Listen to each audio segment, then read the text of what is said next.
All right. We're going to go to a quack watch. Now, I didn't send you this because it's a mystery case. And so that would, if I sent you the outline before the mystery case, you'd see what it is. And that would be relatively unfair.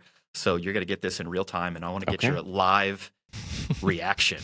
So this was published in the New York Times. I believe it's like a wellness newsletter they send out. And I don't have statistics on this, like how many people subscribe to this newsletter.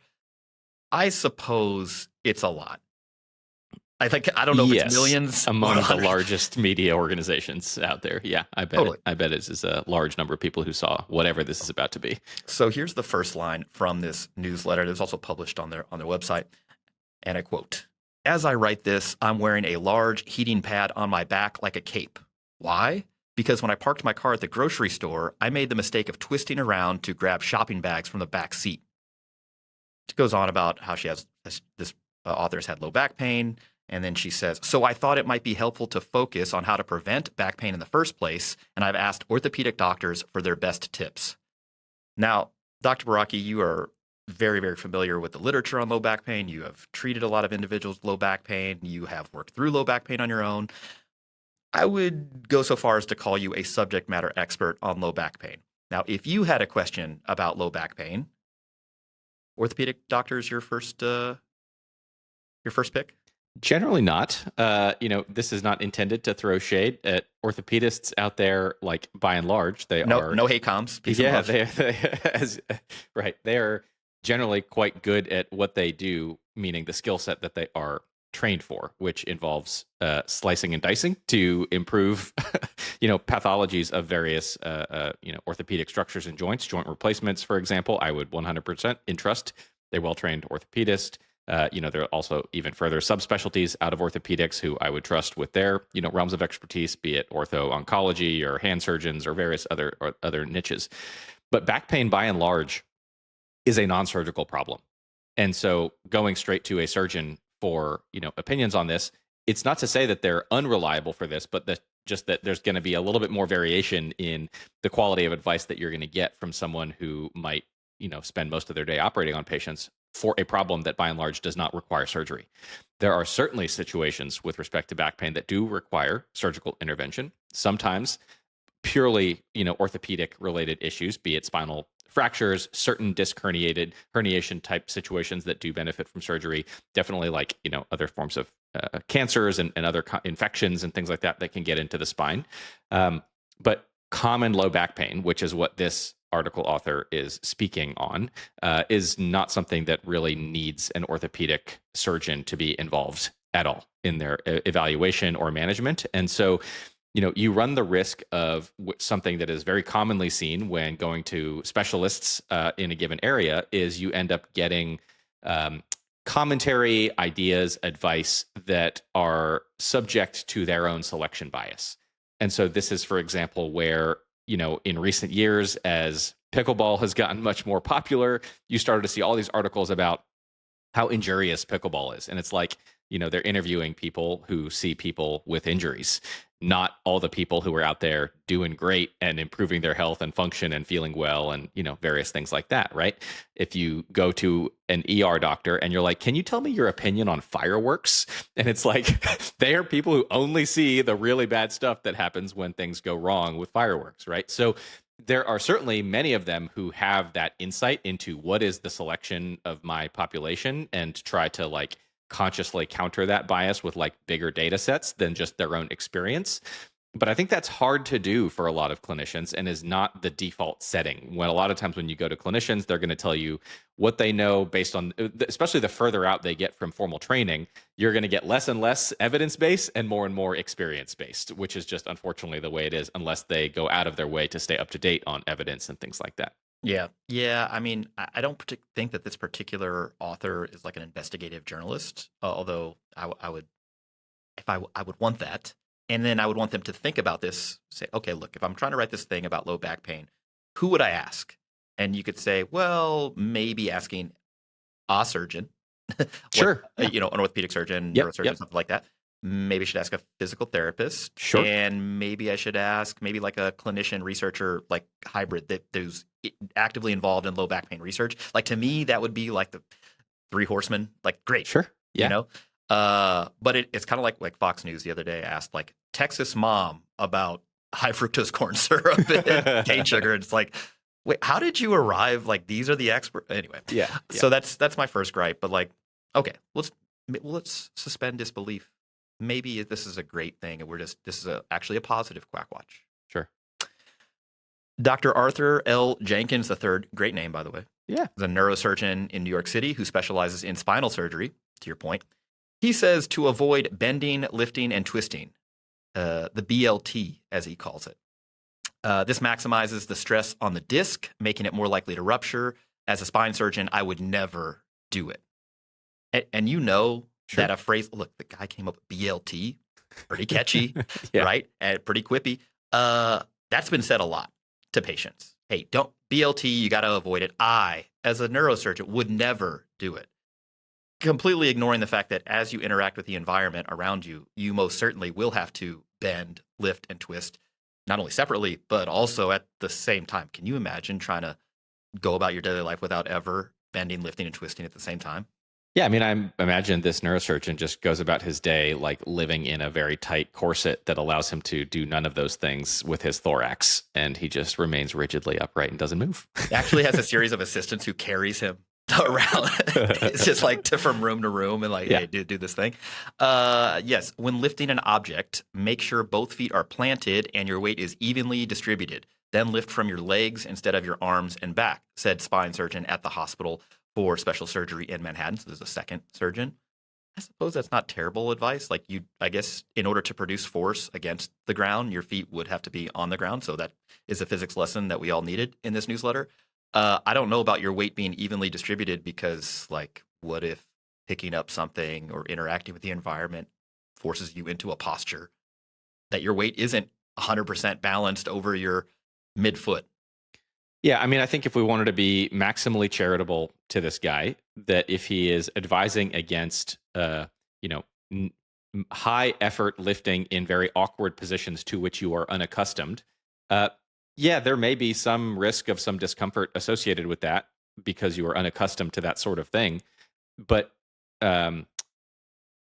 if you went in the other direction and you said that anytime somebody does follow that advice, right, that they are not going to experience back pain, well, that our rehab team would argue otherwise, because we have lots of folks who, have gone about their lifting careers following what would be considered kind of best advice for like deadlift training, for example. Their feet are planted on the ground. They have this symmetric setup. The bar, the load is as close to their, shins as you can get it, trying to maintain your center of mass and everything all aligned and following that. And sometimes people still develop back discomfort. And so I think that there are variables that can be manipulated to, that may contribute to an increased risk of back discomfort, or that may lower that risk. I think that our advice historically has typically been in the realm of prepare for the thing you're trying to do and try to be prepared for those kind of things, whether in the gym or in day-to-day life. Like, exposure is worthwhile, and don't try to bite off more than you can chew in a lot of these situations. And beyond that, if you're still well prepared for something and you still develop some backache, sometimes things just happen, and these things are not always 100% within our control. And sometimes even people who never do any of these things, be it bending or lifting or twisting, or don't at least recall an incident with one of those activities, they still develop potentially very debilitating back pain. And so, I think that there is like a charitable way to interpret this, but at the same time, it's not the way that we typically try to communicate around these topics to patients, because it tends to generate relatively deeply seated kind of hypervigilance around movement. And we're trying not to, ideally you go about your life not really having to think about every, postural detail or something like that, right? Constantly 24/7. That's not realistic, in the same way that you should ideally not have to think about, every calorie that is either entering your mouth or being expended by your body. Like, ideally we can set up your daily habits, your dietary pattern, your food environment, so that you don't need that constant hypervigilance to everything. It's kind of a similar concept when it applies to movement. And so these types of pieces of advice, I think, are not as helpful as I think that this physician suspected it would be when he provided the quote. Yeah. The third surgeon is Dr. Patel. He's a spine surgeon at Northwestern Medicine. He often sees patients, quote, running into trouble with activities such as pickleball, paddle tennis, and golf. There it is. He says flexibility is key, so build in a warm-up and stretching routine For example, with golf, add a low back and chest stretch every 3 holes. As an avid golfer, no. It's the dumbest thing I've heard. Like, one, this presupposes that doing regular, we'll call it flexibility exercise, just, some sort of guided, flexibility training reduces the incidence of low back pain, which is not the case. And in fact, when people get a little overzealous with stretching, it may actually cause more symptomology. But on the course, if I was playing with a person and every 3 holes they went through this whole routine, I'd be like, dude, what are you doing? Yeah. Like, this is ridiculous. They further say, don't overload your carry-on bag. That's not a motion that most people do every day, so be mindful not to overload your luggage. I personally never take a carry-on bag on planes anymore. Wow. That's remarkable.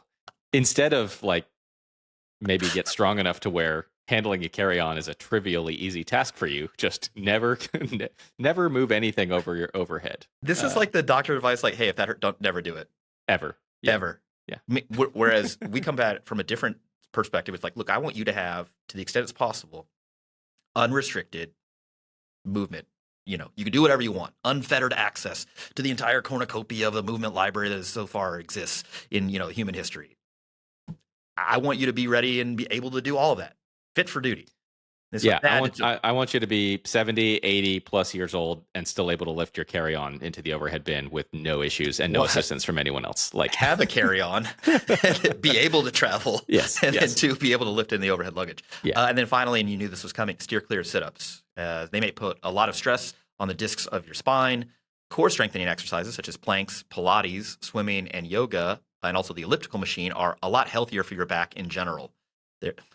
We're personifying the back and back health, spine health. I mean, this is like it's like a low back pain nocebo bingo card. You got reductionism to it's just a disc injury, despite most of the low back pain not being related to a disc. You've got this biomedical model where there has to be an injury to the disc, the ligament, something, and that's what caused the pain. Which again, most low back pain is specifically not. Nothing about doing more movements to prepare yourself for things that you might face, but instead just avoid more things, and then disc, disc. And it's like people already, even if they're not in the fitness space, and even if they've been exposed to some of our material or material like ours, when you hear disc injury, disc rupture, it still kind of triggers this totally scary. Don't want that. Yeah. And you got all of them here. Yeah, I mean, this is you could Mad Lib this, as Dr. Miles likes to do, and fit in running and your knees.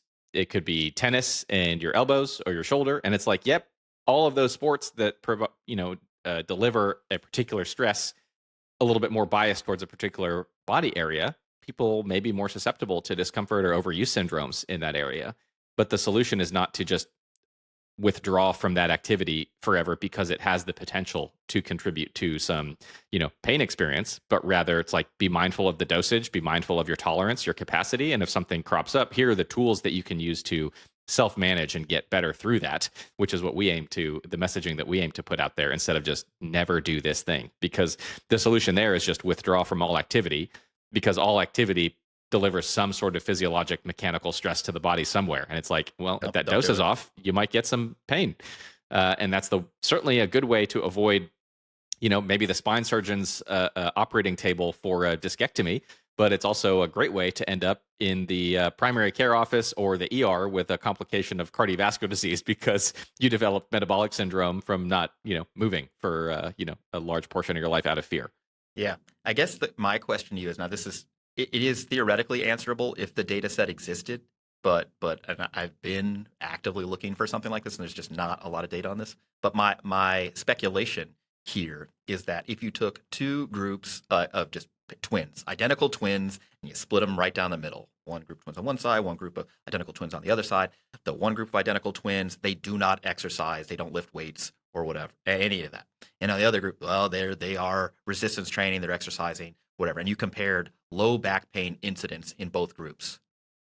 I actually think they'd be pretty similar. The only study that exists like this is mostly on with cardio only, where the one cardio group was doing like 6 hours a week of conditioning. The other group remained insufficiently active, and the number of injuries, including low back pain, was the same Pretty between normal. both groups. Yeah. And so it's like, I don't know actually that avoiding these things reduces your risk of low back pain. I think, in fact, if you're avoiding all of these things, to include exercise that would directly stress your low back in any sort of way, it actually just leaves you undertrained and maybe more vulnerable. Not to say that you need to be like have the super robust sort of strength and muscle mass or whatever in order to prevent low back pain, but at least it prepares you for the movement more than sitting on the couch. Yeah, it may just be trade-offs and shifting risks around. Instead of developing an overuse syndrome from maybe lifting a little bit more than you're ready for too much too soon, it leaves you undertrained and underdeveloped, so that turning around to grab something out of the backseat of your car is too much too soon, And so you end up ultimately in a similar place.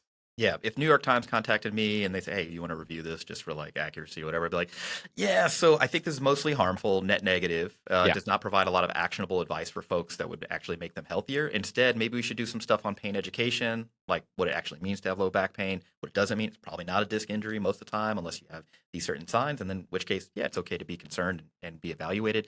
Let's introduce maybe the biopsychosocial model. Let's talk about exercise, like what you can do, find an entry point, all sorts of stuff. But yeah, no, none of that. Let's just, let's just talk about not lifting, not having luggage. Never never BLT. Yes. Great sandwich, by the way. And yeah, if you're going to blast this out to like 1 million subscribers, I think you have the responsibility to do a good job. Yeah, here's an interesting kind of corollary to this. If we were to translate this into a different clinical setting, instead of talking to a spine surgeon about back pain, for example, let's say you went to an obesity medicine physician about their best tips to manage or avoid, developing obesity. The analog of I just don't carry a carry-on is, so I just don't eat. Yeah, I just don't eat. Yeah, that's the analog of this. The way that I avoid gaining weight is I actually don't take in any energy, and it's pretty foolproof. There you go. Yeah, just don't eat. Eat less, move more. Thanks, New York Times. Done. Yeah, right.